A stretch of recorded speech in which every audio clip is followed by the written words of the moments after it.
ഒരുപാട് പേര് ചോദിക്കുന്ന ഒരു കാര്യമാണ്, ചേട്ടാ ഒരു budget friendly muscle building diet plan പറഞ്ഞു തരുമോ എന്നുള്ളത്. ഒരു മാസം മാക്സിമം 5000 രൂപ വരെയൊക്കെ സ്പെൻഡ് ചെയ്യാം എന്നാണ് പലരും പറയാറ്.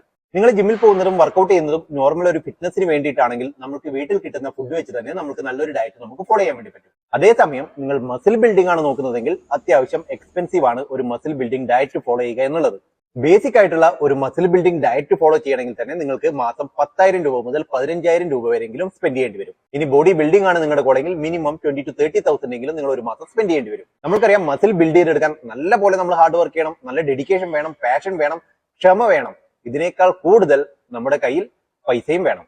ഒരു മാസം നോർമലായി ഞാൻ ബോഡി മെയിൻറ്റെയിൻ ചെയ്യാൻ വേണ്ടിയിട്ട് കഴിക്കുന്ന ഫുഡിന്റെ ഡീറ്റെയിൽസ് ഞാൻ നിങ്ങൾക്ക് പറഞ്ഞുതരാം. 4 to 5 മീൽസ് ആണ് ഞാൻ ഒരു ദിവസം കഴിക്കുന്നത്. 100 to 500 gram chicken, 200 gram fish, 10 eggs. ഇതാണ് പ്രോട്ടീന് വേണ്ടി ഞാൻ കഴിക്കാറ്. കാർബ്സിന് വേണ്ടി potato, rice, pasta, oats, vegetable സലാഡും ഫ്രൂട്ട്സും ഒക്കെ കൂടുമ്പോൾ ഓൾമോസ്റ്റ് 500 റുപ്പീസ് എങ്കിലും മിനിമം ഒരു ദിവസം സ്പെൻഡ് ചെയ്യേണ്ടി വരും. ഞാനൊരു പ്രൊഫഷണൽ ബോഡി ബിൽഡറോ ഇല്ലെങ്കിൽ ഞാനൊരു കോമ്പറ്റീഷനിൽ പങ്കെടുക്കുന്ന ആളല്ല. നോർമലായിട്ട് ഒരു ബോഡി ഫിസിക് മെയിൻറ്റെയിൻ ചെയ്യാനുള്ള എന്റെ കോസ്റ്റാണ് ഞാൻ പറഞ്ഞത്. ഇതിന്റെ കൂടെ സപ്ലിമെന്റ്സ് കൂടെ ആഡ് ചെയ്യുമ്പോൾ 20,000 to 25,000 ആ ഒരു റേഞ്ചിലാണ് വരിക. മസിൽ ബിൽഡിംഗ് ആണ് നിങ്ങളുടെ ഗോളെങ്കിൽ അത്യാവശ്യം നിങ്ങൾ പൈസ സ്പെൻഡ് ചെയ്തേ മതിയാവും. സിമ്പിളായി പറയുകയാണെങ്കിൽ നോ മണി നോ മസിൽ. ജിമ്മിൽ പോകുന്നത് മസിൽ ബിൽഡ് ചെയ്യാൻ വേണ്ടി മാത്രമല്ല എന്ന് നിങ്ങൾ മനസ്സിലാക്കുക. മസിൽ ബിൽഡിംഗ് ജിമ്മിന്റെ ഒരു പാർട്ട് മാത്രമാണ്. നിങ്ങൾ ഫിറ്റ് ആയിട്ടിരിക്കുക, ഹെൽത്തി ആയിട്ടിരിക്കുക, അതാണ് ഏറ്റവും ഇമ്പോർട്ടന്റ് ആയിട്ടുള്ള കാര്യം.